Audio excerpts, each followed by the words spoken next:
Alright, yesterday they dropped some photos of Wonder Woman 1984 for Entertainment Weekly. Let's do it. This cover shows Gal Gadot in her famous Golden Eagle armor from the side profile with the wings out. Wing Woman is what they say on here. So yeah, she looks great. We've already seen, this outfit in posters and in the first trailer. It looks really nice here. Oh, and she's holding her lasso too. All this gold and the gold imagery, the gold light, it's working together. And in the reflection, the colors, you see all these psychedelic stuff in the color scheme in the reflection, which goes with the color scheme we've seen from the promotional stuff of Wonder Woman 1984 already. In those the previous waves of posters, like her and Pedro Pascal and Kristen Wiig, what's the other guy's name? Chris Pine. All in, with their character posters, but with like psychedelic coloring behind them in the background. This is great. Gal Gadot looks great from the side and the front, but, they have her hair out, flowing. Great armor. I assume this armor, the scene she has the armor on, is going to be very important in the movie because a lot of the promotional material so far has her in that. There's another picture of her in the armor from the front without the wings. I'm wondering, can she take the wings off and put them on? Because even if the wings are something where she can like retract, have them go down like a bird, those wings are so large, I would think even if she had them down, you'd be able to see them behind her. So I'm wondering if she can take them like completely off, or if they shrink some kind of way when she doesn't have them out. Do you know what I'm saying? Because otherwise, those wings are so large, I don't see how they could not be visible even when they're down. We'll see, though, how they do it in the movie.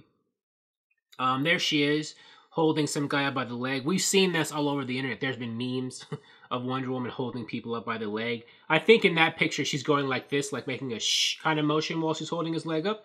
Here, she's just standing and doing it. Looking great in her Wonder Woman outfits. Traditional Wonder Woman outfit. There is Chris Pine as Steve Trevor and Wonder Woman in some kind of airport hangar bay, or I don't know much about airport stuff, but whenever they have a bunch of planes parked somewhere, that's what it looks like they're in, with the planes in the back. Steve is a pilot, so maybe when Wonder Woman gets him back, she decides to show him around, be like, hey Steve, you're a pilot, let's go on a date and I'll show you this. It's a romantic evening out to an airplane parking lot. Let's go to the next one. There is Kristen Wiig as Barbara Minerva and Pedro Pascal as Maxwell Lord in his office. Or maybe that's her office. Somebody's office. She's in her nice evening dress, or party dress. We saw her wearing that in the first trailer when she was glammed up. She looks very nice. Kristen Wiig looks really great in that outfit, actually, with her hair like that. Kristen Wiig's a nice-looking woman, I think. And Pedro Pascal as Maxwell Lord. Who knows? Oh, he's pointing at a rock in the foreground. Does it have something to do with how she gets her cheetah powers? Or is that the wishing stone? Isn't this movie supposed to have a wishing stone in it, or some kind of object that Maxwell Lord uses to make things happen? Maybe that's it, or a piece of it.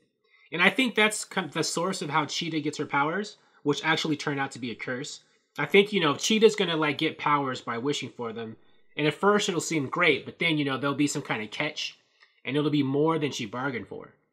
But if Maxwell Lord does that to her, she's got to be mad at him. So I'm thinking by the time this movie ends, she's going to be trying to kill him or something. But again, I don't know the plot of this movie. I'm just speculating. But yeah, all good stuff. I think Wonder Woman 1984 might be the most anticipated comic book movie of the year. More so than Black Widow and The Eternals. Not saying Black Widow and The Eternals won't be great movies and make a lot of money.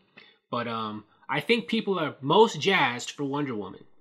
They're more jazzed for it than they were for Birds of Prey, too. Very exciting. Thank you for watching. If you like this video, please like it on YouTube and subscribe to the channel because I appreciate your viewership, and I'll talk to you soon. Bye.